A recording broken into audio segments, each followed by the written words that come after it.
باللہ العلی العظیم بسم اللہ الرحمن الرحیم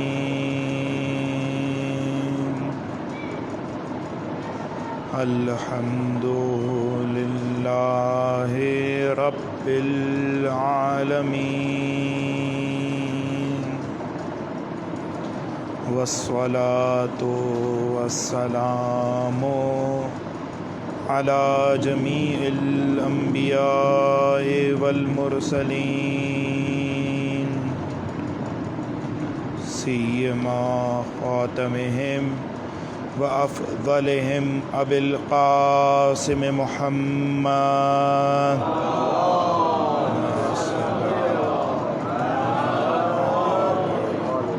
وعلى أهل بيته الأطيبين الأنجبين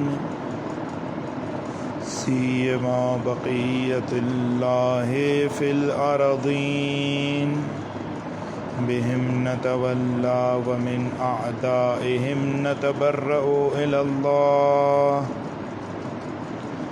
أما بعد فقال الله تعالى في كتابه المجيد وفرقانه الحميد وقوله الحق بسم الله الرحمن الرحيم ولو شاء الله لجعلكم أمة واحدة ولكن يضل من يشاء ويهدي من يشاء ولتسألن عما كنتم تعملون صلوات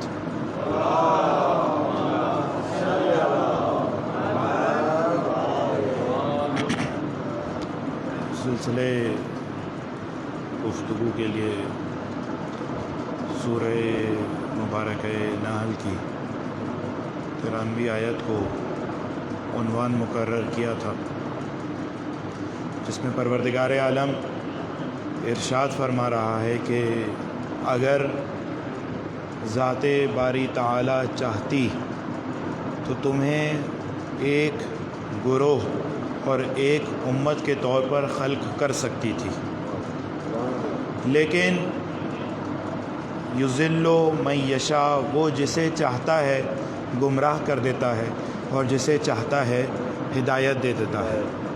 یعنی بالآخر پروردگار عالم نے اپنی مشیت سے انسانوں کے درمیان یہ جو تفریق، یہ جو تقسیم ہے، اس میں پروردگار عالم کی ایک مشیت شامل ہے، ایک ارادہ شامل ہے۔ وہ جسے چاہتا ہے ہدایت دیتا ہے اور جسے چاہتا ہے گمراہ کر دیتا ہے۔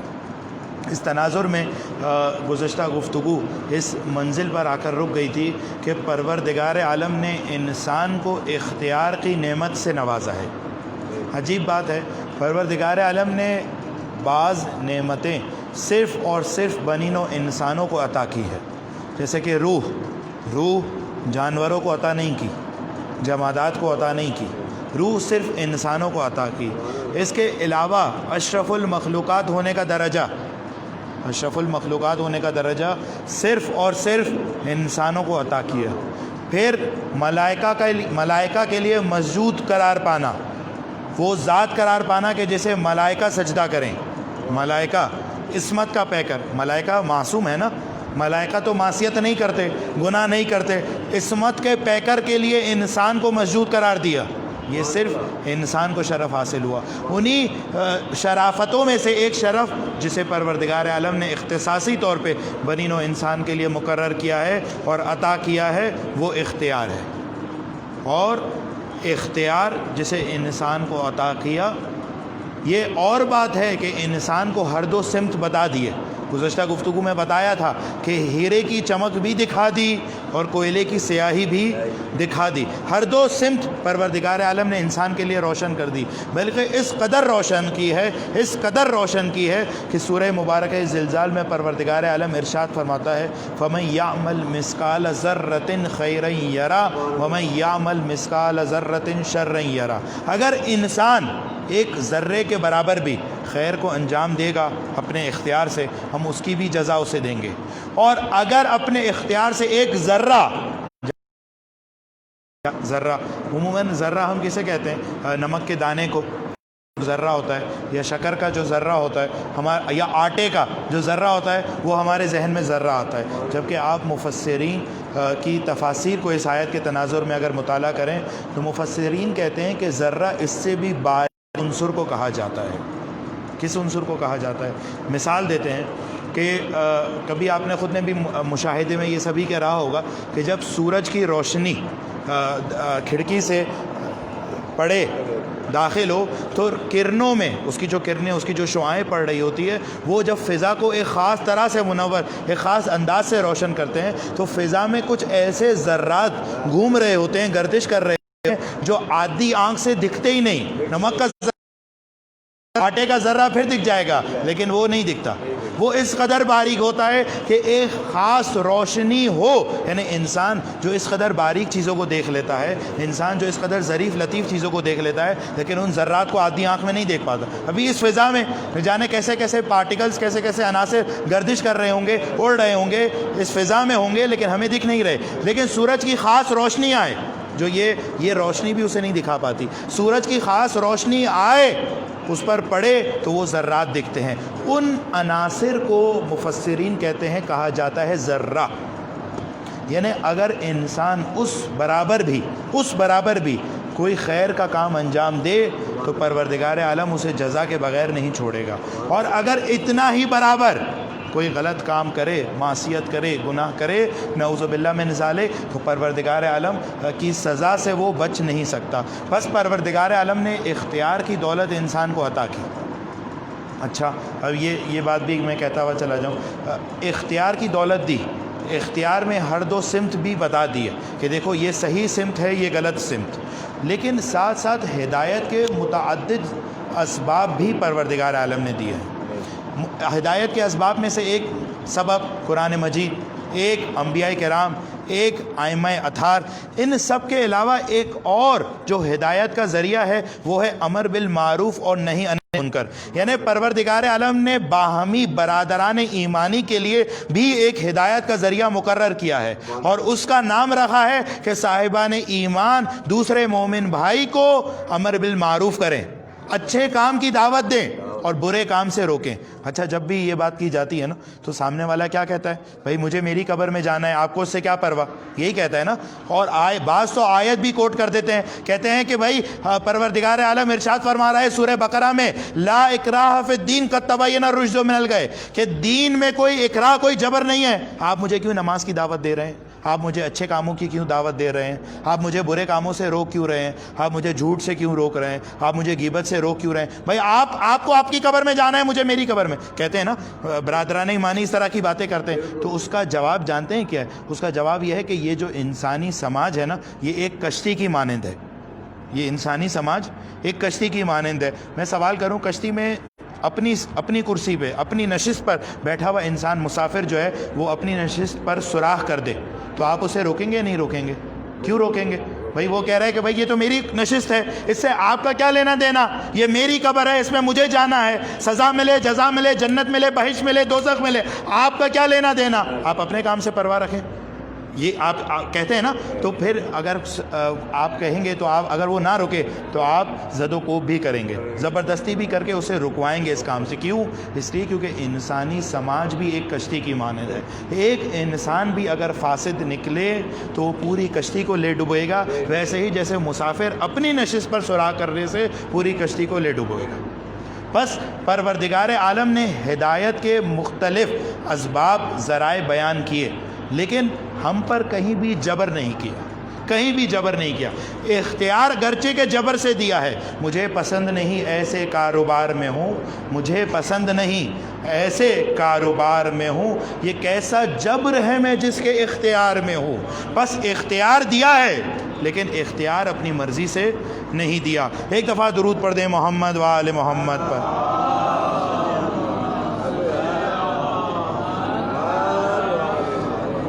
ایک اور دفعہ درود پڑھ دیں محمد و آل محمد۔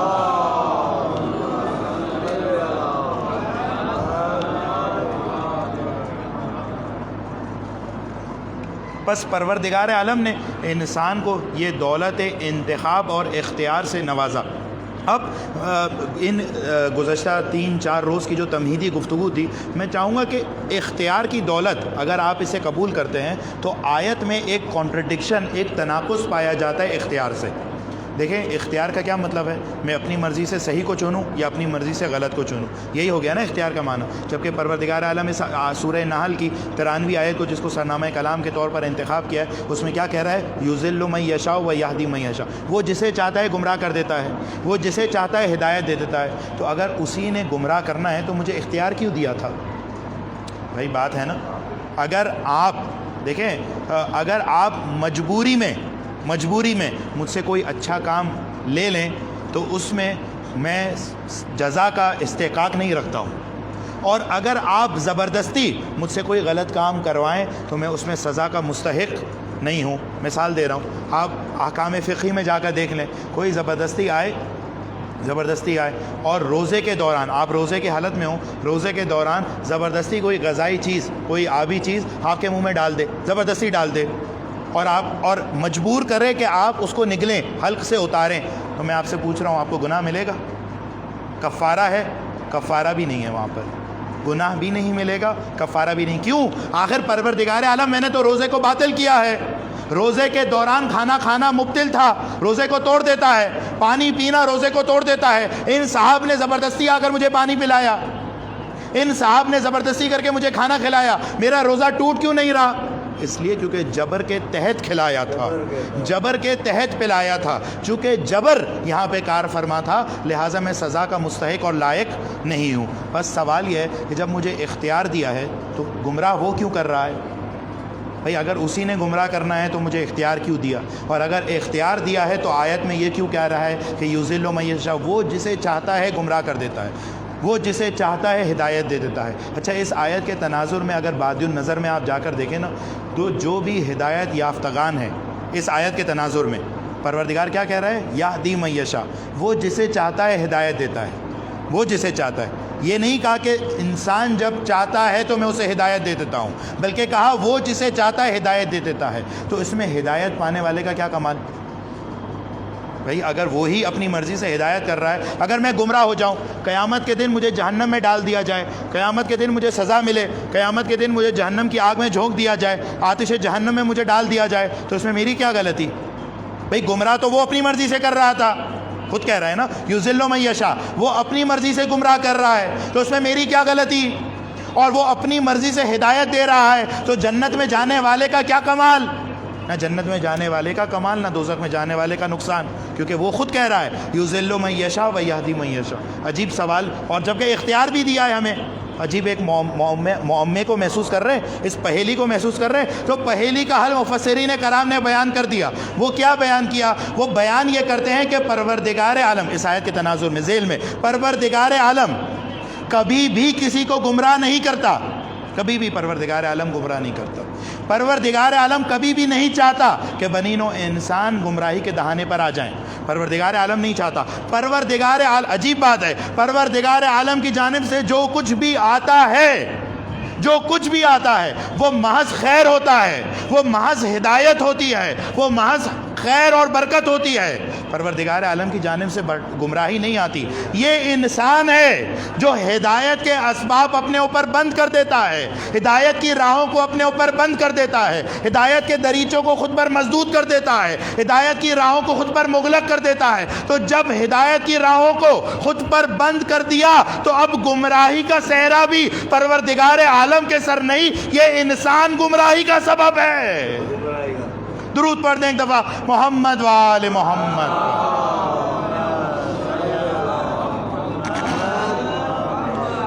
پروردگار عالم صرف ہدایت دیتا ہے، وہ گمراہ نہیں کرتا۔ اچھا، وہ گمراہ نہیں کرتا تو یہ کیوں کہہ رہا ہے یُذِلُّ مَن یشاء؟ سوال تو اپنی جگہ پر قائم ہے نا۔ بھئی کہہ رہا ہے میں جسے چاہتا ہوں وہ جسے چاہتا ہے گمراہ کر دیتا ہے۔ اگر تو صرف ہدایت دیتا ہے، تو گمراہی نہیں دیتا، تو پھر کیا وجہ ہے کہ تو نے کہا ہے کہ یذل من یشاء؟ تو اس کے ادامے میں، اس کے تسلسل میں علماء کرام فرماتے ہیں کہ پروردگار عالم نے اس نظام کائنات کو، اس نظام ہستی کو اس طریقے سے تشکیل ترتیب دیا ہے کہ اگر کوئی انسان اپنی مرضی، اپنی خواہش سے گمراہی کی جانب جانا چاہے تو پروردگار عالم اس پر جبر نہیں کرتا۔ توجہ کیجیے گا، اگر کوئی انسان سڑک پر چل رہے ہیں، کوئی انسان جو ہے وہ اپنی مرضی سے کھائی میں گرنا چاہتا ہے تو پروردگار عالم اسے جبراً کھائی سے روکتا نہیں ہے، اس گمراہی سے، اس ہلاکت سے، اس نقصان اور خسران سے پروردگار عالم روکتا نہیں ہے۔ بس یہ جو پروردگار عالم کہہ رہا ہے نا یذل من یشاء، کہ پروردگار عالم جسے چاہتا ہے گمراہ کر دیتا ہے، اس کا یہ مطلب نہیں کہ پروردگار عالم اپنی مرضی سے جسے چاہتا ہے گمراہ کر دیتا ہے، بلکہ مطلب یہ ہے کہ پروردگار عالم نے اس نظام ہستی، اس جہان خلقت کو اس طریقے سے ایجاد کیا ہے، اس طریقے سے خلق کیا ہے کہ اگر کوئی انسان اپنی مرضی، اپنے انتخاب سے غدیر کو چھوڑ کر سقیفہ کا انتخاب کرے تو پروردگار عالم جبر نہیں کرتا،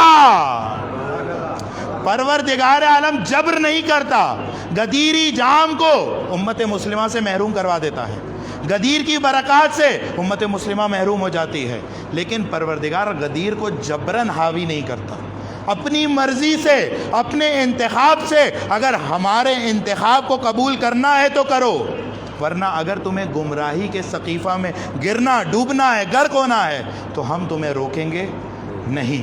بس انسان اسباب ہدایت کے گرد ہے، اسباب ہدایت کو جب چھوڑ دیتا ہے تو اسی کا نام گمراہی ہے۔ پروردگار عالم نے گمراہی کو خلق نہیں کیا، ضلالت کو خلق نہیں کیا، پروردگار عالم نے صرف ہدایت کو خلق کیا ہے۔ ہدایت سے دور ہو جانے کا نام گمراہی ہے، ہدایت کو قبول نہ کرنے کا نام گمراہی ہے، اور ہدایت پر آپ باقی رہ جائیں، ہدایت کے ساتھ رہ جائیں، ہدایت سے متصل رہ جائیں، منسلک رہ جائیں، اسی کا نام سعادت ہے۔ میں اس کو آسان لفظوں میں کہوں گا، آپ سمندر میں ہو، تلاتم خیز موجیں آپ کو گھیرے ہوئے ہو، طوفانی ہوائیں گھیرے ہوئے ہو، اور آپ کشتی میں سوار ہو، تو نجات کب پائیں گے؟ کشتی ہو، نجات کب پائیں گے؟ جب کشتی میں سوار ہو، کشتی میں سوار ہوں تبھی نجات پائیں گے نا۔ اچھا کشتی سے قریب ہوں تو نجات پا جائیں گے؟ کشتی سے قریب ہو جائے کوئی انسان، اچھا میں کہوں کہ بھائی میں 10 میٹر نہیں، میں تو 1 ہی میٹر دور ہوں، 1 ہی میٹر کا فاصلہ ہے، 1 میٹر پانے دور کشتی سے جس کا فاصلہ 1 میٹر کی مسافت ہو، کیا وہ نجات پا جائے گا؟ اچھا جس کی 1 سینٹی میٹر، نجات پا جائے گا؟ 1 ہی سینٹی میٹر تو میں کشتی سے دور ہوں، نجات پا جائے گا؟ نہیں نجات پائے گا نا۔ نجات پانے کے لیے کیا کرنا ضروری ہے؟ کشتی میں ہونا ضروری ہے۔ ہدایت کے قریب ہونے سے ہدایت نہیں ملے گی، ہدایت سے متصل ہونے سے ہدایت ملے گی۔ بس گمراہی کا مطلب ہدایت کے قریب ہونا نہیں ہے، گمراہی کا مطلب یہ ہے کہ تم ہدایت کے قریب ہو یا دور ہو، مسجد میں ہو یا میں خانے میں ہو، اگر تم ہدایت سے متصل نہیں تو جہاں بھی ہو وہاں گمراہ ہو۔ درود پڑھنے ایک دفعہ محمد و آل محمد پر۔ اور یہی تو ختمی مرتبت نے کہا تھا امیر المومنین کو کہ یا علی مثلک فی امتی کا مثل سفینۃ نوح، اے علی میری امت میں تمہاری مثال سفینہ نوح کی مثال ہے۔ من رکبہا نجا، جو رکوب کر جائے، جو سوار ہو جائے، نجات پا جائے گا۔ ومن تخلف عنہا غرقا، اور جو تخلف کر جائے وہ غرق ہو جائے گا۔ جو کشتی میں سوار نہ ہو وہ غرق ہو جائے گا، جو کشتی سے دور ہو وہ بھی غرق ہو جائے گا، جو کشتی سے قریب ہو لیکن کشتی میں سوار نہ ہو وہ بھی غرق ہو جائے گا۔ اور قریب ہونے میں فرق نہیں پڑتا کہ 1 کلومیٹر کا فاصلہ ہو یا 2 قبروں کا فاصلہ ہو، جو 1 کلومیٹر کے فاصلے پر ہے وہ بھی کشتی سے دور ہے، وہ بھی غرق ہوگا، اور جو قبر کے برابر میں ہے اگر اس نے بھی ہدایت کو حاصل نہ کیا تو وہ بھی غرق ہو جائے گا۔ کیوں؟ اس لیے کیونکہ جس کی زندگی میں ہدایت کی شعاعیں اس کی زندگی میں تاثیر نہ ڈال سکی تو مرنے کے بعد قبر کے کنارے لیٹ جانے سے وہ کیسے نجات پا جائے گا؟ درود پڑھ دیں ایک دفعہ محمد و آل محمد کو۔ پس اگر ان کے دامن سے آدمی متصل رہے، متمسک رہے، تبھی نجات پا سکتا ہے۔ اس لیے کیونکہ یہ تربیت کرنا جانتے ہیں، انسان اس دنیا میں اپنی تربیت کروانے کے لیے آیا ہے نا، یہ تربیت کرنا جانتے ہیں، اور تربیت کی انہوں نے کیسے کیسے اصحاب کی تربیت کی۔ میں ایک واقعہ کوٹ کروں گا، حبیب ابن مظاہر، سبھی نے ان بزرگ صحابی امام حسین علیہ السلام کا نام سنا ہے۔ دوسری طرف میثم تمار، ان کا بھی نام سنا ہے۔ ایک اور صحابی امیر المومنین تاریخ میں گزرے ہیں جن کا عموماً ممبروں پر تذکرہ کم کیا جاتا ہے، ان کا نام ہے رشید ہجری۔ رشید ہجری امیر المومنین کے صحابی ہیں، اور انہیں بھی مولا کی محبت کے نتیجے میں شہید کیا گیا تھا۔ راوی کہتا ہے کہ ایک مرتبہ کوفہ میں کچھ افراد ایک نشست پر تشریف فرما تھے، وہاں پر ایک جانب سے حبیب ابن مظاہر آئے، ایک سمت سے حبیب ابن مظاہر آئے، اور دوسری سمت سے میثم تمار آئے۔ حبیب ابن مظاہر نے جو ہی میثم تمار کو دیکھا تو میثم تمار کو دیکھ کر کہا، اور یہ حاضرین جو اس نشست میں بیٹھے ہوئے تھے یہ سن رہے ہیں، کہا میثم تمار کو حبیب نے دیکھ کر کہا کہ میں ایک بوڑھے شخص کو دیکھ رہا ہوں جو اپنے مولا و آقا کی محبت میں صلیب پر لٹکا دیا جائے گا اور اس کا شکم پارا پارا کر دیا جائے گا۔ کیا کہا حبیب ابن مظاہر نے؟ میں ایک بوڑھے شخص کو دیکھ رہا ہوں جو اپنے مولا و آقا کی محبت میں صلیب پر لٹکا دیا جائے گا اور اس کے شکم کو پارا پارا کر دیا جائے گا۔ یہ دیکھ کر میثم تمار نے حبیب ابن مظاہر کو دیکھ کر کہا کہ میں بھی ایک سیاہ فام، ایک سرخ فام شخص کو دیکھ رہا ہوں جو اپنے نبی کی بیٹے کے دفاع، اپنے نبی کی بیٹے کے دفاع اور نصرت میں بے یار و مددگار شہید کر دیا جائے گا۔ کیا کہا کہ ایک سرخ فام شخص کو دیکھ رہا ہوں جو حسین ابن علی کی مدد اور نصرت میں مظلومیت کے ساتھ شہید کر دیا جائے گا۔ یہ کہہ کر میں بتانا یہ چاہ رہا ہوں کہ امیر المومنین نے کیسے کیسے نامور اصحاب کی تربیت کی۔ کیوں؟ کیونکہ وہ کشتی میں سوار تھے۔ تو یہ دیکھ کر، یہ کہہ کر میثم اپنے راہ پر چل گئے، حبیب ابن مظاہر اپنے راستے پر چل دیے۔ وہاں پر جو حاضرین بیٹھے ہوئے تھے انہوں نے ان دونوں بزرگوں کی عقلوں پر تعجب کیا، اور جو کلمات انہوں نے کہے وہ میں اس ممبر پر کوٹ نہیں کر رہا ہوں۔ کہا کہ یہ عجیب قسم کے منفرد قسم کے لوگ یہاں پر آ گئے تھے جو بہکی باتیں کر رہے تھے۔ ایک کہہ رہا تھا کہ تم صلیب پر لٹکائے جاؤ گے، اور ایک کہہ رہا تھا کہ تم حسین ابن علی کی مدد میں مارے جاؤ گے۔ بھئی یہ کتنے سال پہلے کی بات ہے؟ واقع کربلا سے تقریباً 40 سال پہلے کی بات ہے نا۔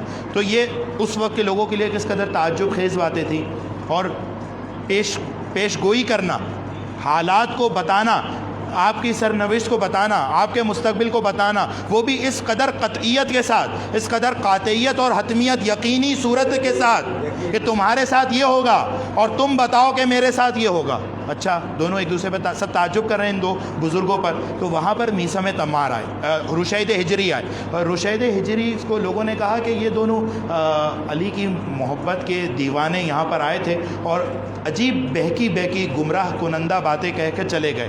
کیا کہا؟ تو کہا کہ میثم نے حبیب کو دیکھ کر کہا کہ میں ایک سرخ فام شخص کو دیکھ رہا ہوں جو حسین ابن علی کی نصرت میں مارا جائے گا، اور حبیب نے میثم کو دیکھ کر کہا کہ میں ایک شخص کو دیکھ رہا ہوں، بوڑھے شخص کو دیکھ رہا ہوں جو صلیب پر لٹکا دیا جائے گا۔ تو رشید ہجری نے کہا کہ میثم تمار نے کم بتایا، میثم تمار نے کچھ باتیں بتانا میثم تمار بھول گئے۔ وہ یہ کہ جو حبیب ابن مظاہر کا سر لے کر آئے گا نا، جو حبیب ابن مظاہر کا سر کوفہ لے کر آئے گا، اسے بقیہ افراد سے 100 درہم زیادہ ہدیہ دیا جائے گا، 100 درہم زیادہ ہدیہ دیا جائے گا۔ ابھی تو یہ لوگ علی کے دو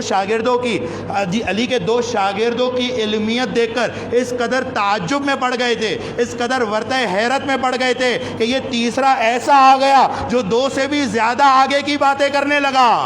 بس علی کے شاگرد ایسے نہیں ہوتے جو صرف آج کو دیکھ رہے ہو، بلکہ علی کے تربیت یافتگان ایسے ہوتے ہیں جو آج کے آئینے میں مستقبل کو بھی دیکھتے ہیں،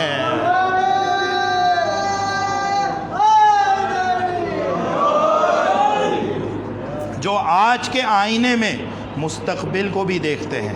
اچھا، اگر میں کسی معصوم امام کی کوئی واقعہ سناتا تو پھر آپ کہتے کہ نہیں بھائی یہ تو آپ معصومین کا واقعہ سنا رہے ہیں، جبکہ میں نے تو رشید ہجری تو 14 معصومین میں شامل نہیں ہوتے نا، حبیب ابن مظاہر تو 14 معصومین میں شامل نہیں ہوتے، میثم تمار تو 14 معصومین میں شامل نہیں ہوتے. بس انہوں نے غیر معصوموں کی بھی تربیت کو ایسا کر دکھایا ہے کہ غیر معصوم میں بھی ہمیں معصوم ہونے کا شائبہ دکھنا شروع ہو جاتا ہے، غیر معصوم میں بھی.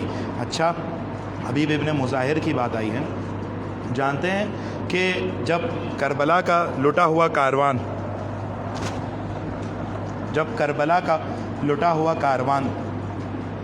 12 محرم الحرام کو کوفے میں آیا ہے، تو حبیب ابن مظاہر کا فرزند اپنے والد کا سر اقدس نیزے پر دیکھ کر اس سے سہا نہ گیا، جس کا تاریخ میں نام قاسم بتایا جاتا ہے.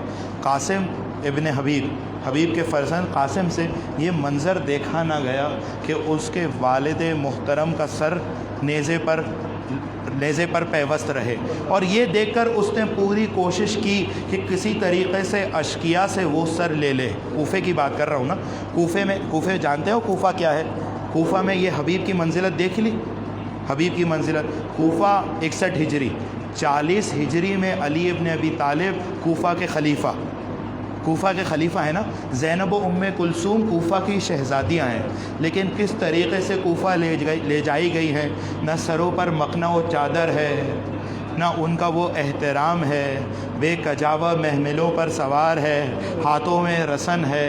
اور ایک علی کا پوتا ہے سید الساجدین، جو کہتا ہے کہ میرے گلے پر توقے خاردار تھی، میرے ہاتھوں میں رسن بڑیاں زنجیریں بندھی ہوئی تھی، اور میرے پیر بیڑیوں میں جگڑے ہوئے تھے. یہ عالم کے ساتھ کوفہ اور شام علی و بطول کے اولاد کو لے جایا گیا. تو ایک مرتبہ راوی نے کہا کہ مولا آپ آخر رہائی کے بعد مدینہ منورہ میں سید الساجدین کے ایک غلام نے سید الساجدین سے کہا مولا آخر آپ کب تک واقعہ کربلا پر آنسو بہاتے رہیں گے، آخر آپ کب تک اس قدر گریہ کرتے رہیں گے؟ ارے مولا اب تو عاشور بھی گزر گیا، اب تو چہلم بھی گزر گیا، ارے کئی سال بیت گئے، آخر آپ کا غم مندمل کیوں نہیں ہوتا؟ میرے مولا نے کہا کہ اے پوچھنے والے، یعقوب کا ایک فرزند یوسف تھا جو ان کی آنکھوں سے اوجھل ہوا تھا. ارے علم غیب سے جانتے تھے یعقوب کہ میرا فرزند زندہ ہے. ارے یعقوب کا ایک فرزند یوسف تھا. ارے کربلا میں میرے 18 یوسف کس قدر بکھر گئے، میں نے سب اپنی آنکھوں سے دیکھا.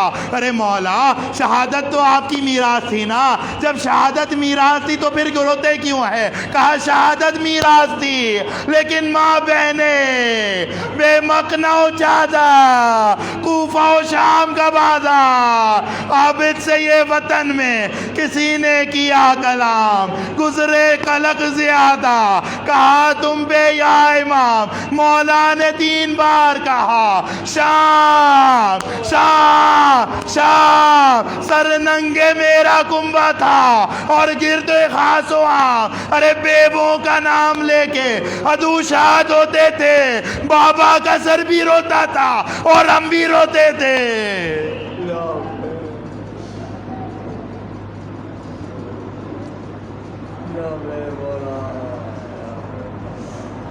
الا لعنۃ اللہ علی القوم الظالمین فسیعلم الذین ظلموا ای منقلب ینقلبون.